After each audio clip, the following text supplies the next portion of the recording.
Hello everyone, welcome to HG के guides.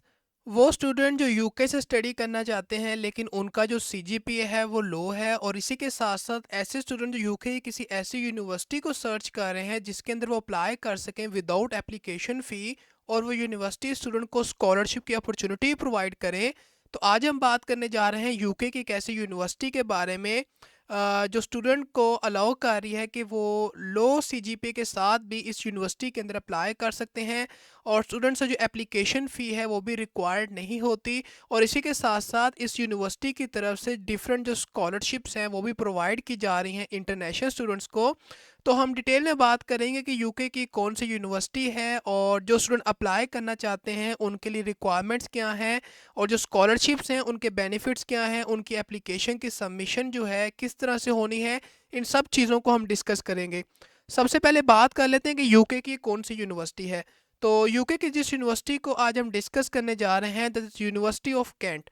आपने क्या करना है कि सिंपली जो है सर्च करना है university of Kent, and after searching this आपने क्या करना है कि सिंपली जो है इस एड्रेस को फॉलो करना है। So this is the place कि जहाँ पर आपको इस यूनिवर्सिटी की जो इन्फॉर्मेशन है वो मिल जाएगी। सबसे पहले अगर बात की जाए कि आपने अपना जो प्रोग्राम है उसे किस तरह से फाइंड करना है, तो इस यूनिवर्सिटी की तरफ से नंबर ऑफ़ जो प्रोग्राम्स हैं वो ऑफर्ड किए जा रहे हैं स्टूडेंट्स के लिए। तो आपने सिंपली जो कोर्सेज़ का सेक्शन है वहाँ पर आना है, और अपने डिग्री प्रोग्राम के मुताबिक आप अपना प्रोग्राम फाइंड कर सकते हैं। अगर आप एक अंडर ग्रेजुएट प्रोग्राम के स्टूडेंट हैं तो आप अंडर ग्रेजुएट को चूज़ करेंगे, और अगर आप एक पोस्ट ग्रेजुएट प्रोग्राम के स्टूडेंट हैं तो आप पोस्ट ग्रेजुएट को चूज़ करेंगे।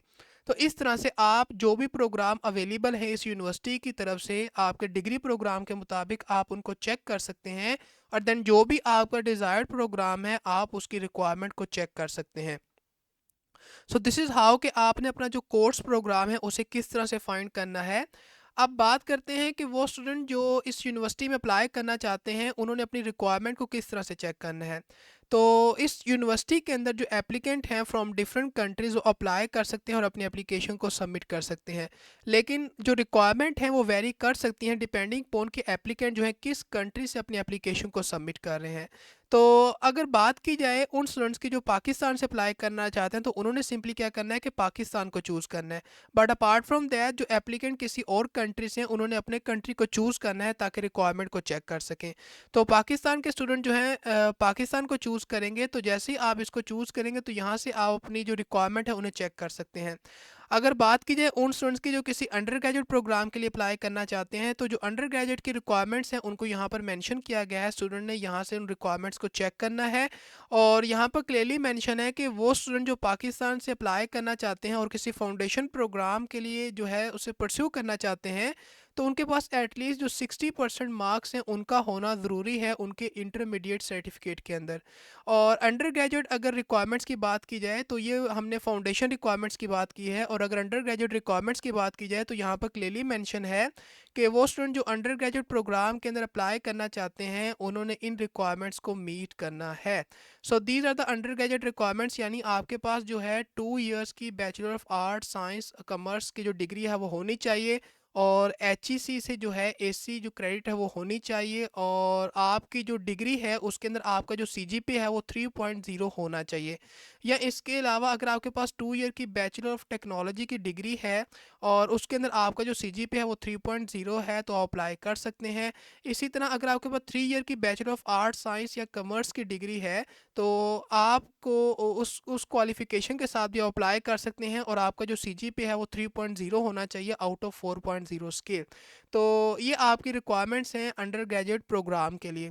और आपने इस तरह से अपनी जो रिक्वायरमेंट्स हैं उनको चेक करना है और इस बात को इंश्योर करना है कि आप एक एलिजिबल कैंडिडेट हों। So these are the requirements for the undergraduate program requirements, and these are the requirements for the foundation program. तो इस तरह से आपने अपनी रिक्वायरमेंट को चेक करना है। अब बात करते हैं उन स्टूडेंट्स की जो किसी पोस्ट ग्रेजुएट प्रोग्राम के अंदर अप्लाई करना चाहते हैं, तो जो पोस्ट ग्रेजुएट प्रोग्राम के स्टूडेंट्स हैं उनकी रिक्वायरमेंट्स को भी यहाँ पर मेंशन किया गया है। ऐसे स्टूडेंट जो पाकिस्तान से अप्लाई करना चाहते हैं और किसी मास्टर्स डिग्री प्रोग्राम को परस्यू करना चाहते हैं उनके पास जो 4 इयर्स की बैचलर डिग्री है उसका होना ज़रूरी है, जो एचईसी से जो है एसी क्रेडिटेड हो, ताकि उनको इस यूनिवर्सिटी के अंदर एडमिशन के लिए कंसीडर किया जाए। और आपके पास अगर सीजीपी है 3.0 आउट ऑफ 4.0 स्केल तो आपको कंसीडर किया जा सकता है। लेकिन अगर आप आपकी जो इंस्टीट्यूशन है वो एक टॉप इंस्टीट्यूशन है, ये यूनिवर्सिटी है, तो आपका 2.7 सीजीपी है तो भी आपको कंसीडर किया जा सकता है। यानी अगर आप 65% मार्क्स भी होल्ड करते हैं तो इसकी बेसिस पर भी आपको एडमिशन के लिए कंसीडर किया जा सकता है। और ऐसे प्रोग्राम्स के जहाँ पर जो सीजीपी है वो कम रिक्वायर्ड होता है, तो इस केस में अगर आप 2.7 सीजीपी भी होल्ड करते हैं तो आपको एडमिशन के लिए कंसीडर किया जा सकता है। और अगर बात की जाए कि एप्लीकेंट जो अप्लाई करना चाहते हैं, तो एप्लीकेंट जो अप्लाई करना चाहते हैं उनको कंसीडर किया जाएगा अगर वो फॉलोइंग क्वालिफ़िकेशन को होल्ड करते हैं उनको पोस्ट ग्रेजुएट प्रोग्राम के लिए। तो यहाँ पर आप क्वालिफ़िकेशन की जो रिक्वायरमेंट्स हैं उनको मेंशन किया गया है जिनको आप चेक कर सकते हैं। और इसी के साथ साथ कुछ ऐसे प्रोग्राम्स भी हैं जो कि रिक्वायर्ड करते हैं कि अगर आपके पास जो सीजीपीए है वो 2.5 है आउट ऑफ 4.0, तो इतने सीजीपीए के साथ भी यानी 60% मार्क्स के साथ भी आप इस यूनिवर्सिटी के अंदर एडमिशन के लिए अप्लाई कर सकते हैं। और जो एमबीए प्रोग्राम के स्टूडेंट हैं वो भी अपनी रिक्वायरमेंट को चेक कर सकते हैं, और जो पीएचडी प्रोग्राम के स्टूडेंट हैं वो भी अपनी रिक्वायरमेंट को चेक कर सकते हैं। और इसी तरह जो पीएचडी प्रोग्राम के स्टूडेंट हैं उनके पास जो 2 इयर्स की मास्टर्स डिग्री है उसका होना ज़रूरी है, और उनका जो जीपीए है वो 3.0 है वो होना चाहिए आउट ऑफ 4.0, ताकि उनको जो है कंसीडर किया जाए पीएचडी जो प्रोग्राम है उसके एडमिशन के लिए। तो इस तरह से स्टूडेंट ने जो है अपनी रिक्वायरमेंट्स को चेक करना है डिपेंडिंग पोन के वो एक अंडर ग्रेजुएट प्रोग्राम के स्टूडेंट हैं, फाउंडेशन प्रोग्राम के स्टूडेंट हैं या पोस्ट ग्रेजुएट प्रोग्राम के स्टूडेंट हैं। और इम्पॉर्टेंट चीज़ कि आपको जो इंग्लिश लैंग्वेज की रिक्वायरमेंट है उनको ही मीट करना पड़ेगा, और जो भी एक्सेप्टेबल टेस्ट स्कोर है और उनका जो मिनिमम स्कोर रिक्वायर्ड होगा आप उस रिक्वायरमेंट को मीट करेंगे ताकि आपको जो है आप इस रिक्वायरमेंट को मीट कर सकें। अब बात करते हैं कि जो स्टूडेंट इस यूनिवर्सिटी में अप्लाई करना चाहते हैं तो एक जो एडमिशन प्रोसेस है उसमें क्या चीज़ें स्टूडेंट की कंसीडर की जाती हैं। तो अगर आप एक अंडर ग्रेजुएट प्रोग्राम के स्टूडेंट हैं या पोस्ट ग्रेजुएट प्रोग्राम के स्टूडेंट हैं तो डिफरेंट जो फैक्टर्स हैं उनको कंसीडर किया जाता है स्टूडेंट की सिलेक्शन प्रोसीजर के अंदर। यानी स्टूडेंट की जो एकेडमिक प्रोफाइल है उसको चेक किया जाता है, स्टूडेंट की जो पर्सनल स्टेटमेंट है उसको कंसीडर किया जाता है, स्टूडेंट के जो रेफरेंसेस हैं एकेडमिक उनको कंसीडर किया जाता है। इसी के साथ साथ स्टूडेंट की जो मोटिवेशन है, उनका जो पोटेंशियल है, उसके उनके पास कोई अचीवमेंट है, कोई रिकॉर्ड है, तो उनको कंसीडर किया जाता है। और इसी के साथ साथ स्टूडेंट की जो एक्स्ट्रा करिकुलर एक्टिविटी के अंदर या जो वॉलेंटियर वर्क है उसके अंदर जो उनकी पार्टिसिपेशन है उसको भी कंसिडर किया जाता है। तो ये जो डिफरेंट फैक्टर्स हैं इनकी बेसिस पे जो स्टूडेंट हैं उनकी सिलेक्शन की जाती है इस यूनिवर्सिटी के अंदर, डिपेंडिंग पॉन कि वो एक अंडर ग्रेजुएट प्रोग्राम के स्टूडेंट हैं या वो एक पोस्ट ग्रेजुएट प्रोग्राम के स्टूडेंट्स हैं। और अगर बात की जाए अंडर ग्रेजुएट जो प्रोग्राम के एप्लीकेंट हैं तो इनकी जो एकेडमिक एबिलिटी है उसको जो है कंसीडर किया जाता है, मोटिवेशन को चेक किया जाता है, और स्टूडेंट के पास जो वॉलंटरी एक्सपीरियंस है उसको चेक किया जाता है, एक्स्ट्रा करिकुलर एक्टिविटीज़ की पार्टिसिपेशन की बेसिस पे स्टूडेंट की सिलेक्शन होती है, और स्टूडेंट के जो स्कूल रेफरेंसेस हैं उनको भी कंसीडर किया जाता है। And same with the case के जो पोस्ट ग्रेजुएट प्रोग्राम के स्टूडेंट्स हैं उनके भी डिफरेंट फैक्टर्स को कंसीडर किया जाता है ताकि उनको इस यूनिवर्सिटी के अंदर एडमिशन के लिए जो है कंसीडर किया जाए। अब बात करते हैं कि जो स्टूडेंट अप्लाई करना चाहते हैं इस यूनिवर्सिटी के अंदर, तो उनकी जो एप्लीकेशन है उन्होंने जो अपनी एप्लीकेशन सबमिट करनी है, तो एप्लीकेशन की जो सबमिशन का एक प्रोसेस है वो एक्चुअली किस तरह से है, हम एप्लीकेशन की डेडलाइन को अभी डिस्कस करेंगे फॉर द जनवरी 2024 इनटेक। लेकिन उससे पहले हम बात करते हैं कि जो अप्लाई करने का प्रोसेस है उसकी जो एप्लीकेशन सबमिशन है वो किस तरह से है। तो ऐसे स्टूडेंट जो यूके से या आयरलैंड से नहीं हैं, और ऐसे स्टूडेंट जो इंटरनेशनल स्टूडेंट हैं तो वो अप्लाई कर सकते हैं इस यूनिवर्सिटी के अंदर अपने अंडर ग्रेजुएट प्रोग्राम के लिए थ्रू दिस एप्लीकेशन पोर्टल, या वो डायरेक्टली जो है अपनी एप्लीकेशन को सबमिट कर सकते हैं यूनिवर्सिटी को। और ऐसे स्टूडेंट जो अपनी एप्लीकेशन को डायरेक्टली सबमिट करेंगे इस यूनिवर्सिटी को, यहाँ पर क्लियरली मेंशन है कि उनसे किसी भी किस्म की जो एप्लीकेशन फ़ी है वो रिक्वायर्ड नहीं होगी।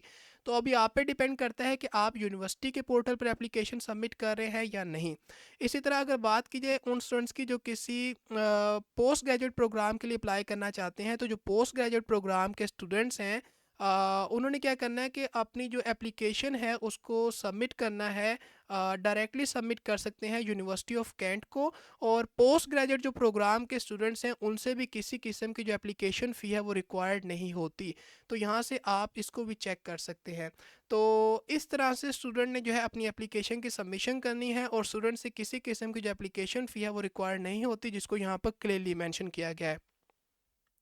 अब बात करते हैं कि जो इंटरनेशनल स्टूडेंट अप्लाई करना चाहते हैं उनके लिए जो एडमिशन की डेडलाइन है वो कब तक है। तो अगर बात की जाए जनवरी 2024 इनटेक की, तो जो जनवरी 2024 इनटेक है उसके लिए जो पोस्ट ग्रेजुएट एप्लीकेशन है उसकी डेडलाइन को यहाँ पर मेंशन किया गया है। देन हमारे पास जो इंटरव्यू की डेडलाइन है उसको मेंशन किया गया है। और देन जो डिफरेंट एक एक्टिविटीज़ कैरी आउट की जाती हैं स्टूडेंट की रजिस्ट्रेशन तक, उनकी डेडलाइन को मेंशन किया गया है, जिसको स्टूडेंट यहाँ से चेक कर सकते हैं। और ईच ईयर जो है एप्लीकेशंस को एक्सेप्ट किया जाता है अंडर ग्रेजुएट स्टूडेंट से भी और जो पोस्ट ग्रेजुएट प्रोग्राम के स्टूडेंट्स हैं उनसे भी। अभी डिपेंड करता है कि आप जो है किस इनटेक में अप्लाई कर रहे हैं और क्या आपके प्रोग्राम के लिए जो एप्लीकेशन है उनको एक्सेप्ट किया जा रहा है या नहीं। और इनकेस अगर एक्सेप्ट किया जा रहा है तो देन आप अपनी एप्लीकेशन को सबमिट कर सकते हैं। अब बात करते हैं स्कॉलरशिप की। तो जो सबसे पहले हमारे पास स्कॉलरशिप है, this is the Kent law school LLM global welcome scholarship. और ये जो स्कॉलरशिप है this is the amount of scholarship जो कि आपको ट्यूशन फ़ी डिस्काउंट के तौर पर प्रोवाइड की जाएगी। 31 दिसंबर 2023 इज़ द एप्लीकेशन डेडलाइन, जब तक स्टूडेंट जो है अपनी एप्लीकेशन को सबमिट कर सकते हैं। अगर बात की जाए क्राइटेरिया की, जो स्टूडेंट हैं उनको नेशनलिटी को होल्ड करना होगा एक्सेप्टेबल जो कंट्रीज़ हैं उन कंट्रीज़ के। और इसी के साथ साथ जो स्टूडेंट हैं वो एक इंटरनेशनल स्टूडेंट होने चाहिए। जो फुली सेल्फ फंडिंग है अपनी स्टडी को परस्यू कर रहे हैं, ऐसे एप्लीकेंट अप्लाई कर सकते हैं। और स्टूडेंट ने जो है अप्लाई किया हो इस यूनिवर्सिटी के अंदर फॉर द कैंट LLM, ताकि उनको इस स्कॉलरशिप के लिए कंसीडर किया जाए। और आपके जो अपनी बात की जाए एप्लीकेशन की, तो जो स्टूडेंट हैं उन्होंने अगर अप्लाई करना है इस स्कॉलरशिप के लिए, तो वो स्टूडेंट जो एलिजिबल हैं और अपनी एप्लीकेशन को सबमिट करना चाहते हैं, तो उन्होंने जो अपनी एप्लीकेशन है उसको सबमिट करना है जो कैंट का एप्लीकेशन पोर्टल है वहाँ पर, ताकि उनको स्कॉलरशिप के लिए कंसिडर किया जाए। अगर बात की जाए एक और स्कॉलरशिप की, this is the international scholarship for taught masters student January start. और जो स्कॉलरशिप है this is the amount of scholarship जो कि स्टूडेंट को प्रोवाइड की जाएगी।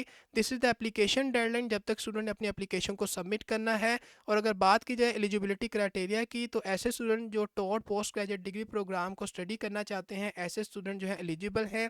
ऐसे स्टूडेंट जो जनवरी इनटेक 2024 के लिए अप्लाई करना चाहते हैं ऐसे स्टूडेंट भी एलिजिबल हैं। स्टूडेंट जो है इंटरनेशनल स्टूडेंट होने चाहिए, यानी ओवरसीज जो फ़ी पेयर स्टूडेंट है वो होने चाहिए। और स्टूडेंट के पास जो है कंडीशनल ऑफर भी होनी चाहिए ताकि वो स्कॉलरशिप के लिए अप्लाई कर सकें। और अगर बात की जाए इस स्कॉलरशिप के अप्लाई करने के प्रोसेस की, तो स्टूडेंट ने अपनी एप्लीकेशन को, जो एप्लीकेशन का पोर्टल है एप्लीकेंट का, वहाँ पर जो है अपनी एप्लीकेशन को सबमिट करना है ताकि वो इस स्कॉलरशिप के लिए एलिजिबल हो सकें। This is the another scholarship program that is the global future student award. और this is the amount of scholarship जो कि स्टूडेंट को प्रोवाइड की जाएगी with the premium fee of this amount. But this is the amount of scholarship जो कि student को provide की जाएगी फॉर ऑल अदर प्रोग्राम जिसके अंदर वो इनरोल होने जा रहे हैं। अगर बात की जाए एप्लीकेशन डेडलाइन की, तो आपको अपनी एप्लीकेशन को सबमिट करना होता है, दैट इज़ 4 दिसंबर 2023। लेकिन जो ये 4 दिसंबर 2023 है, दिस इज़ द टाइम कि जब तक स्टूडेंट को कंसीडर किया जाता है। लेकिन जो आपसे एप्लीकेशन है वो रिक्वायर्ड नहीं होती, क्योंकि स्टूडेंट को जो है कंसीडर किया जाता है स्कॉलरशिप के लिए अगर वो एलिजिबिलिटी क्राइटेरिया को मीट कर रहे होते हैं। और अगर क्राइटेरिया की बात की जाए, तो जो स्टूडेंट चाहते हैं कि उन्हें स्कॉलरशिप के लिए कंसीडर किया जाए, तो ऐसे जो स्टूडेंट हैं इनमें से किसी एक कंट्री से जो है बिलोंग करने चाहिए, नेशनलिटी को होल्ड करते हों, जिसमें पाकिस्तान के जो स्टूडेंट हैं वो भी एलिजिबल हैं और उनको भी स्कॉलरशिप के लिए कंसीडर किया जा सकता है। फुल टाइम किसी कोर्स प्रोग्राम को वो स्टडी कर रहे हों और इसी के साथ साथ जो कोर्स प्रोग्राम वो स्टडी कर रहे हों वो स्टार्ट हो रहा हो इन जनवरी 2024। So this is the criteria के स्टूडेंट ने जिसको मीट करना है। और अगर हमने बात करें कि एप्लीकेशन की, तो जैसा कि हमने बताया कि किसी किस्म की जो एप्लीकेशन है वो रिक्वायर्ड नहीं होती, स्टूडेंट को कंसीडर किया जाता है इस स्कॉलरशिप के लिए और स्टूडेंट के एलिजिबिलिटी क्राइटेरिया की बेसिस पे स्टूडेंट को कंसीडर किया जाता है। और अगर एक और स्कॉलरशिप की बात की जाए इस यूनिवर्सिटी की तरफ से, that is British Council grade scholarship. और ये स्कॉलरशिप भी जो पाकिस्तान के स्टूडेंट हैं उनके लिए अवेलेबल है, और जो घाना और कीनिया से स्टूडेंट स्टडी करना चाहते हैं उनके लिए भी स्कॉलरशिप अवेलेबल है। This is the amount of scholarship जो कि स्टूडेंट को प्रोवाइड की जाएगी। This is the application deadline, जब तक स्टूडेंट की जो एप्लीकेशन है उसकी सबमिशन होनी चाहिए। अगर बात की जाए एलिजिबिलिटी क्राइटेरिया की, तो आप ऐसे कंट्री से बिलोंग करने चाहिए जहाँ से जो एप्लीकेंट अप्लाई कर सकते हैं, इंक्लूडिंग पाकिस्तान। और स्टूडेंट के पास जो है फुल टाइम जो कोर्स प्रोग्राम है उसका कंडीशनल ऑफर लेटर होना चाहिए। और जो स्टूडेंट है वो अपने कोर्स प्रोग्राम को जो है परस्यू कर रहे हो किसी जनवरी इनटेक 2024 के अंदर, और स्टूडेंट जो है विलिंगनेस शो करें और उनके पास जो है वर्क एक्सपीरियंस हो अपने सब्जेक्ट एरिया का। यहाँ पर डिफरेंट रिक्वायरमेंट्स मेंशन की गई हैं जिसकी बेसिस पे स्टूडेंट को कंसीडर किया जाएगा। और इसी के साथ साथ अगर बात की जाए इस स्कॉलरशिप प्रोग्राम की अप्लाई करने के प्रोसेस की, तो जो स्टूडेंट अप्लाई करना चाहते हैं तो जो एप्लीकेशंस हैं for the British Council grade scholarship program, student ने उनको अपना जो एप्लीकेंट पोर्टल होता है वहाँ पर सबमिट करना है ताकि उनको इस स्कॉलरशिप के लिए कंसीडर किया जाए।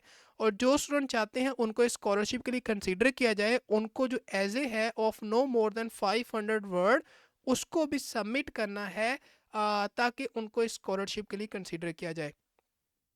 So these are the scholarship जो कि यूनिवर्सिटी ऑफ कैंट की तरफ से ऑफर की जा रही हैं इंटरनेशनल स्टूडेंट्स को, और पाकिस्तान के जो स्टूडेंट्स हैं उनके लिए भी स्कॉलरशिप की अपॉर्चुनिटीज़ अवेलेबल है। तो ये थी आज की स्कॉलरशिप की अपॉर्चुनिटी रिगार्डिंग उन स्टूडेंट्स के लिए जो यूके से स्टडी करना चाहते हैं और किसी ऐसी यूनिवर्सिटी को सर्च कर रहे हैं जिसमें उनसे जो एप्लीकेशन फ़ी है वो रिक्वायर्ड ना हो, ताकि वो अप्लाई कर सकें। उनका जो लो सीजीपी है उसके साथ उनको एडमिशन के लिए कंसिडर किया जाए, और इसी के साथ साथ जो डिफरेंट स्कॉलरशिप की अपॉर्चुनिटीज़ हैं वो भी प्रोवाइड की जा रही हैं। तो आई होप सो कि आज की जो अपॉर्चुनिटी की इन्फॉर्मेशन थी आपको अच्छी लगी होगी। तो आज के लिए इतना ही, मिलते हैं आपको किसी नई अपॉर्चुनिटी के साथ। So till then take care and good bye.